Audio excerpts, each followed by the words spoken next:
क्यों होता है कोई ऐसा? क्या रिश्तों से जुड़ने के लिए वक्त का होना ही जरूरी है? धन का होना ही जरूरी है? ऐसा होता तो कुछ समय पहले, जब इक्का दुक्का औरतें नौकरी करती थी, उनके पास तो वक्त ही वक्त था, तो सभी अपने को बांध पाती, सभी अच्छी होती। लेकिन ऐसा नहीं होता था। तब भी औरतें घर तोड़ने वाली होती थी, कर्कश होती थी। रिश्तों को जोड़ने के लिए आपका स्वागत वाला भाव, मीठी वाणी, खुला दिलो दिमाग, उस समय का महत्व जो आप अपनों के साथ बिताते हो, मधुर मुस्कान जरूरी होती है। वीना बड़बड़ा रही थी। माँ क्या कहे बेटी को, इकलौते भाई भाभी का रूखा सा व्यवहार वीना को अक्सर सहन नहीं होता था, तो वह जब तक माँ के सामने बड़बड़ाती थी। जब बेटी की शादी हुई तब नई बहू के अड़ियल स्वभाव से माँ परेशान होती, तो यही बेटी माँ को समझाती थी। शायद उसे भरोसा था कि वक्त के साथ भाभी बदल जाएगी, लेकिन कुछ लोग कभी नहीं बदलते। फिर बुनियादी स्वभाव तो कभी नहीं बदलता। करे भी क्या वानी, पहले भाई ऐसे नहीं थे। वानी अपने भाई विवेक से कम 8 साल छोटी थी, और जब वह लगभग 10 साल की थी तब पापा उसे व उसकी माँ को 20 साल के भाई के सहारे छोड़कर दुनिया से चल बसे थे। पापा के गले से झूलने वाली उम्र में वीना ने पापा को खो दिया था। वह अचानक खामोश व खोई खोई सी रहने लगी, लेकिन भाई जरूर 20 साल की उम्र में 40 के हो गए थे। भाई ने माँ व वीना को ऐसे संभाला कि माँ बेटी दोनों ही पति व पिता के जाने का गम भूल गई। विवेक उस समय एमबीए कर रहा था। एमबीए करने के बाद उसने दिल्ली से वहीं एक नौकरी ज्वाइन कर ली। वह माँ और वीना को भी अपने साथ दिल्ली ले गया था और वहीं फ्लैट लेकर रहने लगा। जिस साल वीना के भाई की जॉब लगी, उस साल उसने 10वीं का परीक्षा दिया था। 12वीं में 96% अंक लाने पर वीना ने अपने भाई से एक अच्छी सी चीज मांगी, वह थी भाभी। क्योंकि माँ के कई बार कहने पर भी उसके भाई विवेक शादी की बात को टाल रहे थे, पर छोटी बहन की मांग को वह नहीं ठुकरा सके। विवेक ने माँ को माया के बारे में बताया, जिसने उसके साथ एमबीए किया था और अब वह भी एक अच्छी कंपनी में मैनेजर थी। माँ को भला क्या आपत्ति हो सकती थी। धूमधाम से विवेक और माया का विवाह हो गया। भाभी के रूप में सलोनी लंबी चुनहरी माया को देख वीना और माँ दोनों निहाल हो गई। शादी की धूमधाम खत्म हो गई, सभी लोग विदा हो गए। माया ने भी जॉब पर जाना शुरू कर दिया। माँ चाहती थी कि माया कम से कम कुछ दिन की तो छुट्टियां ले लेती, तो उनका भी बहू का चाव पूरा हो जाता। लेकिन फिर उन्होंने मन को यह सोचकर समझा लिया कि आखिर इतने बड़े पद पर काम कर रही लड़की की कई दूसरी जिम्मेदारियां भी तो होती है। शुरुआत में माँ व वीना माया को जरा भी दुख नहीं होने देती, लेकिन बहू उन्हें जरा भी भाव नहीं देती थी। दोनों ही इस बात को महसूस करते हुए भी महसूस नहीं करना चाहती थी। उन्हें तो बस माया को प्यार करने व उसके लिए कुछ भी करने में मजा आता था। अब धीरे धीरे नई बहू व भाभी का चाव खत्म होने लगा, तो माया की अकड़ उन्हें खलने लगी। सुबह की चाय से लेकर रात के खाने तक माँ जो कुछ भी बहू के लिए शौक से करती थी, अब उनकी मजबूरी बन गई थी। वीना के लिए बड़े भाई पापा समान थे, वो उनके आसपास मंडराती रहती, लेकिन माया को यह फूटी आंख न सुहाता। उनके कमरे में जब कभी वीना आ जाती तो माया का चेहरा गुस्से से तन जाता। उसके चेहरे को भांपकर वीना वहां से चली जाती। माया का दर्प हर समय उसकी बातों व व्यवहार में झलकता रहता। वह खुद से ज्यादा योग्य व स्मार्ट किसी को समझती ही नहीं थी। माँ या वीना किसी की तारीफ करती तो वह झट उसकी कमी की तरफ उंगली उठा देती या मुंह मुचका देती। अपने इसी व्यवहार की वजह से माया हर किसी के दिल में अपने लिए ईर्ष्या के भाव पैदा कर देती। माया के साथ अपने वैवाहिक जीवन का सामंजस्य बिठाने की कोशिश में विवेक माँ व बहन से दूर होने लगा। धीरे धीरे भाई बहन और माँ बेटे के बीच संवादहीनता की स्थिति आने लगी। भाई भी माँ व वीना के बर्थडे पर कोई महंगा सा उपहार देकर अपने कर्तव्यों की इतरिशी मानने लगा। माँ बीमार होती तो विवेक की ओर से एक बार डॉक्टर व दवाइयों की औपचारिकता पूरी कर दी जाती। उसके बाद यह भी नहीं पूछा जाता कि अब तबीयत कैसी है। इन दिनों भी माँ की तबीयत ठीक नहीं चल रही थी। विवेक माँ को एक बार डॉक्टर को दिखाकर दवाइयाँ ले आए थे। उसके बाद उनको इतनी फुर्सत भी नहीं थी कि सुबह शाम 5 मिनट माँ के पास बैठकर कोमल स्वर में उनका हाल चाल पूछ पाते। वीना ही किसी तरह अपने कॉलेज की पढ़ाई के साथ माँ की देखभाल करती और सबको खाना बनाकर भी खिलाती। रात भर माँ का बुखार देखती, दवा देती और उस घड़ी को कोसती जब उसने विवेक भाई से भाभी की मांग की थी और माया जैसी भाभी इस घर में आई थी। बोला यही जाता है कि प्यार देने पर ही प्यार मिलता है, पर वीना सोचती कुछ लोग माया भाभी जैसे भी होते हैं, जिनके सामने प्यार की, मीठे बोलों की, भावनाओं की, मीठे एहसास की कीमत नहीं होती, बल्कि ऐसे लोग उन्हें मूर्ख लगते हैं। माँ तुम कुछ बोलती क्यों नहीं? भाभी के जॉब करने का यह मतलब तो नहीं कि घर और तुम्हारी तरफ से वो इस कदर लापरवाह हो जाए। आखिर यह घर और तुम उनकी जिम्मेदारी हो।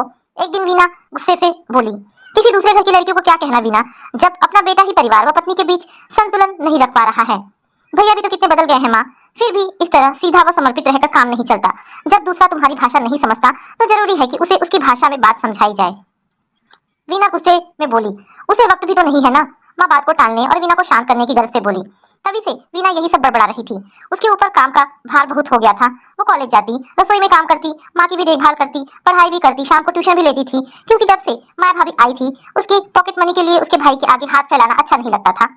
वीना माँ को दवा देने के बाद जूठे बर्तन उठाकर रूम से बाहर चली गई। माँ सोच में मग्न होकर चुपचाप लेटकर सोचने लगी कि दोनों अच्छा कमाते हैं, जब अपने पास वक्त नहीं है तो जरा भी जिम्मेदारी महसूस करे तो खाना बनाने के लिए किसी काम वाली का प्रबंध कर सकते हैं। लेकिन पैसे भी नहीं खर्च करना चाहते, समय भी नहीं है, भावना भी नहीं है, दूसरा दिन भर खट्टा रहे तो उसके लिए तुम्हारे पास दो मीठे बोल भी नहीं है। मीना ठीक कहती है, जब अपनी भाषा सामने वाले के समझ में नहीं आती तो उसकी भाषा में उसे समझाने की कोशिश तो करनी ही चाहिए। आखिर उसे अपनी गलती और दूसरे के महत्व का एहसास कैसे हो। माँ कई तरह से सोचती रही। बेटे को रहने के लिए कंपनी की ओर से अच्छा भला किराया मिलता है। यह घर उनका है, उनके पति ने बनाया था। आधा घर किराए पर उठाकर भी वह और वीना अपनी जीविका चला सकते हैं। पति का जो थोड़ा बहुत पैसा उनके पास जमा है वह वीना की शादी व शिक्षा आदि के लिए काफी है। ऐसा सोचकर कुछ निश्चय कर माँ निश्चिंत होकर सो गई। थोड़े दिन बाद माँ ठीक हो गई। बेटे बहू का रवैया जैसा चल रहा था चलता रहा। एक दिन मौका देखकर माँ बहू को सुनाते हुए बेटे से बोली, विवेक तुम्हें तो कंपनी से अच्छा खासा किराया मिलता है, कहीं अपने लिए किराए का अच्छा सा फ्लैट देख लो। क्यों माँ? विवेक अवाक सा माँ का चेहरा देखता रह गया। माँ की भी त्योरियां चढ़ गई। बात सीधी सी है बेटा, वीना बड़ी हो गई है, उसकी शादी के लिए भी पैसा चाहिए। मैं चाहती हूँ कि आधा घर किराए पर दे दूं और वह पैसा वीना की शादी के लिए जोड़ दूं, नहीं तो सारा भार तुम्हारे ऊपर ही पड़ जाएगा। माँ नरम स्वर में बोली। माया की समझ में चुपचाप बात आ गई। विवेक भी थोड़ी देर चुप खड़ा रहा, फिर अपने रूम में चला गया। लेकिन माया के दिल में उथल पुथल मच गई। अलग रहने पर इन दोनों की जिम्मेदारी भी धीरे धीरे कम हो जाएगी, फिर खत्म भी हो सकती है। साथ रहने पर वीना की शादी उन्हें अपने स्तर के हिसाब से करनी पड़ेगी। पैसा खर्च होगा। अलग रहकर दोनों जैसा चाहे गरीबी में रहे और जैसी चाहे शादी करे। अगर चाहेंगे तो वे दोनों भी बस शामिल हो जाएंगे। ऐसा सोचकर विवेक के पीछे पड़ गई वह। विवेक पहले तो नहीं माना, फिर कई तर्क वितर्क के बाद मान गया।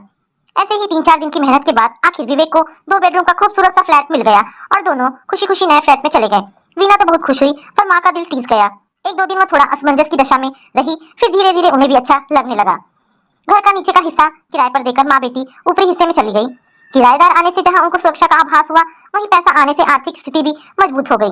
वीना अपनी पढ़ाई पर अच्छी तरह ध्यान दे रही थी। माँ की देखभाल तो वह वैसे भी खुद ही कर रही थी। उधर माया की खुशी 4 दिन भी नहीं रही। दिन भर घर बंद रहने की वजह से काम वाली काम करे तो कैसे, पैसा होते हुए भी अपने लिए सुविधा जुटाना उनके लिए मुश्किल हो रहा था।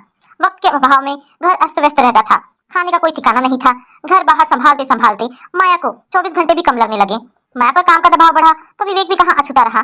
घर के कुछ काम उसके भी हिस्से में आ गए, जिसकी वजह से ऑफिस में कार्य क्षमता पर असर पड़ने लगा। जहाँ एक तरफ माँ बेटी की जीवन शैली सुधर गई, वहीं दूसरी तरफ विवेक और माया की जीवन शैली गड़बड़ा गई। आराम व निश्चिंतता खत्म हो गई थी। अति व्यस्त दिनचर्या से माया की तबीयत गड़बड़ा गई। 1-2 दिन तो किसी तरह से विवेक ने देखभाल की, लेकिन ज्यादा छुट्टी लेना उसके लिए मुश्किल था। थक हार कर उसने माँ को फोन किया। मजबूरी के चलते माया चुप रह गई। उसने माँ से कहा कि वह थोड़े दिन उनके पास रहने को आ जाए। कैसे आ सकती हो बेटा? माँ बेटी की बात सुनकर बोली, तू तो जानता है कि वीना के एग्जाम चल रहे हैं। इसके अलावा बच्चे उससे ट्यूशन पढ़ने आते हैं, इसलिए वो मेरे साथ आ नहीं सकती और उसे अकेला छोड़कर आना मेरे लिए संभव नहीं है। माया की तबीयत खराब है माँ। माँ थोड़ी देर चुप रही। अपनी बीमारी के दौरान बेटे बहू का रवैया याद आया। दिल ने चाहा कि कोई कड़वा सा जवाब दे दे, लेकिन फिर अपने को संयत करके बोली, बेटा मजबूरी है, नहीं तो मैं आ ही जाती। माया की मम्मी को बुला लो थोड़े दिन के लिए, उनके साथ ऐसी मजबूरी नहीं है। मजबूर होकर विवेक ने माया की मम्मी को फोन किया। उन्होंने भी अपनी न आ पाने की मजबूरी जता दी। माया के पापा को छोड़कर कैसे आ सकती हूँ बेटा, उनकी तबीयत भी ठीक नहीं रहती है। विवेक सोच में पड़ गया। माँ के पास जाने को माया तैयार नहीं होगी, लेकिन अपनी मम्मी के पास चली जाएगी। यही सोचकर बोला, ठीक है मम्मी, फिर मैं माया को आपके पास छोड़ देता हूँ, क्योंकि यहाँ दिन भर फ्लैट में अकेले कैसे रहेगी। मैं भी अब छुट्टी नहीं ले सकता हूँ। माया की मम्मी चुप हो गई। बीमार बेटी की देखभाल तो करनी ही पड़ेगी, साथ में दामाद भी तो यहीं आएगा। 2 लोगों का काम बढ़ जाएगा। नौकर छुट्टी पर गया था, उनके खुद के बस का था भी नहीं। बेटा नौकर तो इन दिनों छुट्टी पर है, मुझसे तो अपने ही दोनों का काम मुश्किल से हो पा रहा है। तू अपनी माँ को क्यों नहीं बुला लेते? कहकर उन्होंने फोन रख दिया। क्या करे अब, 1 दिन की और छुट्टी लेनी पड़ेगी। उधर माँ का मन शांत नहीं हो पा रहा था, इसीलिए शाम होते होते उन्होंने बेटे को फोन करके कह दिया, कोई इंतजाम हुआ बेटा? नहीं तो अगर माया तैयार हो तो तुम लोग थोड़े दिनों के लिए यहाँ आ जाओ, जब माया ठीक हो जाए तब चले जाना।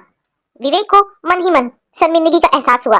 माँ को उसने अपने आने की बात इस डर से नहीं बताई थी कि शायद माया तैयार ना हो, और माया की मम्मी ने अपनी मजबूरी जता दी। अच्छा माँ, मैं माया से पूछता हूँ। विवेक ने माया से बात की। माया को बुखार में पड़े हुए 4 दिन हो गए थे। बहुत अधिक कमजोरी आ गई थी। विवेक चाहते हुए भी उसकी वैसी देखभाल नहीं कर पा रहा था जैसी होनी चाहिए थी। माया ने भी सोचा कि कौन सा वो हमेशा के लिए रहने जा रही है, जब ठीक हो जाएगी तब वापस आ जाएगी। ये सोचकर उसने हामी भर दी। अपने फ्लैट में ताला लगाकर विवेक माया को लेकर माँ के पास रहने चला गया। माया का बुखार अगले कुछ दिनों में और बिगड़ गया।